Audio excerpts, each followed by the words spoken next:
Lok Sabha మహాసంగ్రామంలో first phase యాక్షన్కు రంగం సిద్ధమైంది. 102 స్థానాల్లో గత కొన్ని రోజులుగా హోరాహోరీగా సాగిన ప్రచారానికి ఎండ్ కార్డు పడింది. ఇక మిగిలిందల్లా ఓటర్లు తీర్పు ఇవ్వటం ఒక్కటే. అయితే తొలి విడత సంగ్రామంలో అందరి దృష్టి తమిళనాడుపైనే ఉంది. 39 సీట్లున్న తమిళనాడు ఎవరికి పట్టం కట్టబోతోందనే చర్చ జోరందుకుంటోంది. అందుకు కారణం తొలిసారి త్రిముఖ పోరు నెలకొనటమే. ఈసారి ఎట్టి పరిస్థితుల్లోనూ తమిళనాడులో మ్యాజిక్ చేయాలని కమలం పార్టీ కంకణం కట్టుకుంది. ఇంతకు ఎన్నిక ఏదైనా విలక్షణ తీర్పిచ్చే తమిళనాడు ఓటర్లు ఈసారి ఎవరికి పట్టం కట్టబోతున్నారు? ద్రవిడ పార్టీలతో ఢీ అంటే ఢీ అన్న బీజేపీ దూకుడు వ్యూహం ఎంతవరకు వర్కౌట్ అవుతుంది? లోక్సభ సంగ్రామంలో ఫస్ట్ ఫేజ్ యాక్షన్ కు రంగం సిద్ధం. 102 లోక్సభ స్థానాల్లో హోరాహోరీ ప్రచారానికి ముగింపు.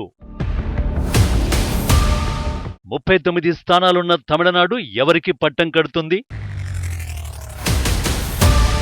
దేశంలోనే అతిపెద్ద ఎన్నికల పండుగకు రంగం సిద్ధమైంది. ఈ నెల 19న తొలి విడత పోలింగుకు ఏర్పాట్లు పూర్తయ్యాయి. తొలి విడతలో 102 స్థానాలకు పోలింగు జరగబోతోంది. అయితే దేశం అటెన్షన్ మాత్రం సౌత్ స్టేట్ తమిళనాడుపైనే ఉంది. తమిళనాట 39 స్థానాలకు తొలి విడతలోని పోలింగు జరగనుండడం ఒకటైతే, ద్రవిడ పార్టీలతో బీజేపీ అమితుమికి దిగడం మరో రీజన్. నిజానికి ఎన్నిక ఏదైనా విలక్షణ తీర్పు ఇవ్వడం తమిళుల ప్రత్యేకత.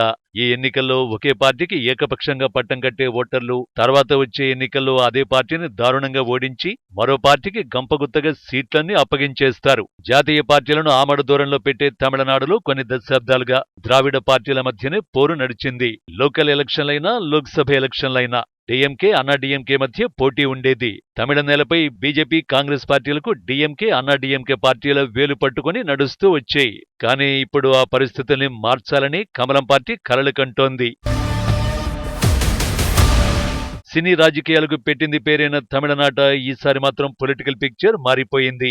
గత ఎన్నికల్లో 39 స్థానాలకు 38 స్థానాలు గెలిచి క్లీన్ స్వీప్ చేసిన డీఎంకే కూటమి ఈసారి కూడా సత్తా చాటాలని పట్టుదలగా ఉన్నది. గత ఎన్నికల్లో చతికిలబడ్డ అన్నా డీఎంకేకు ఈ ఎన్నికలు చావో రేవో అన్నట్టుగా మారాయి. మరోవైపు 8 చిన్న పార్టీలను కూడగట్టి మొదటిసారిగా కూటమిని ఏర్పాటు చేసిన బీజేపీ కూడా తమిళనాడుపై చాలా ఆశలే పెట్టుకున్నది. గత ఎన్నికల్లో డీఎంకే కాంగ్రెస్ తో కూడిన యూపీఏ కూటమి తమిళనాడులోని 39 స్థానాల్లో 38 స్థానాలు దక్కించుకుంది.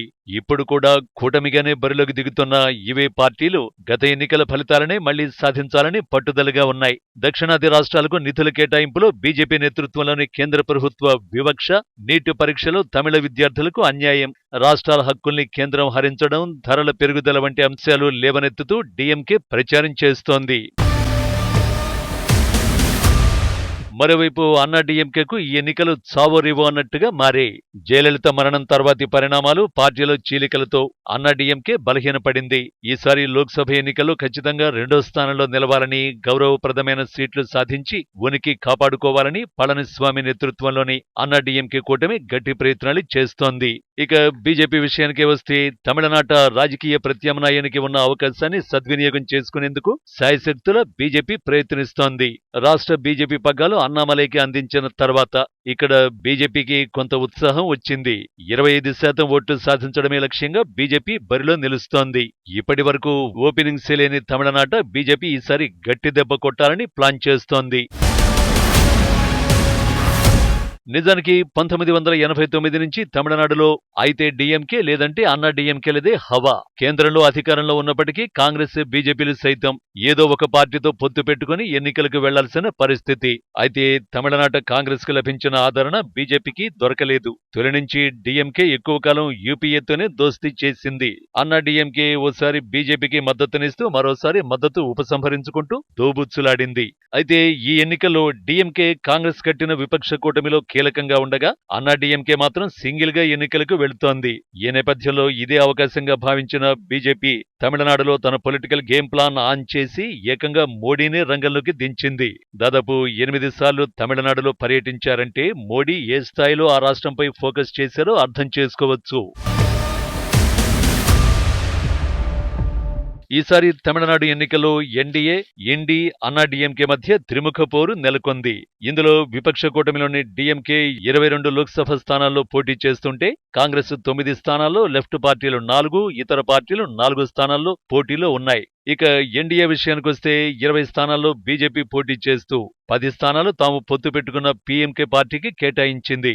ఇతర పార్టీలకు 8 స్థానాలు కేటాయించి స్వతంత్రుడిగా బరిలోకి దిగుతున్న పన్నీర్ సెల్వంకి మద్దతు ప్రకటించింది బీజేపీ.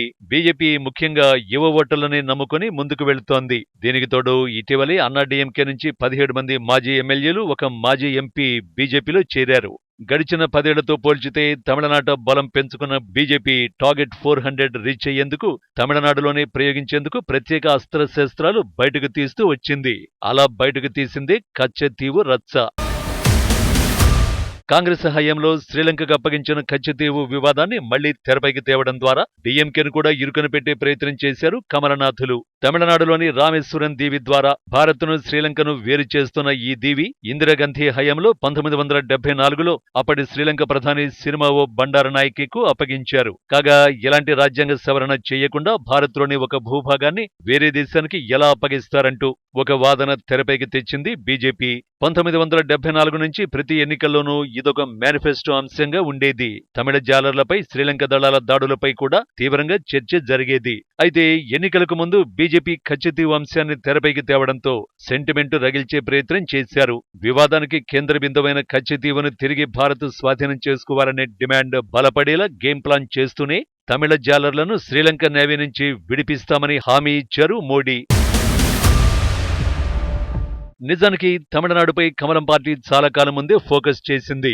మోడీ లోక్సభ నియోజకవర్గమైన వారణాసిలో తమిళ కాశీ సంఘం వారోత్సవాలు ఘనంగా జరపడం, పార్లమెంటు కొత్త భవనం ప్రారంభోత్సవ కార్యక్రమంలో చోళ రాజవంశీయుల చరిత్రకు అద్దం పట్టే రాజదండాన్ని మోడీ హైలైట్ చేయడం అందులో భాగమేనని విశ్లేషకులు అభిప్రాయపడ్డారు. ఇవన్నీ ఒక ఎత్తైతే ఎన్నికల ప్రచారంలో భాగంగా తమిళనాడులో పర్యటించిన అమిత్ షా ఎప్పటికైనా తమిళుణ్ణి ప్రధానమంత్రిగా చూడాలని ఉంది అని కామెంట్ చేయడం మరో ఎత్తు.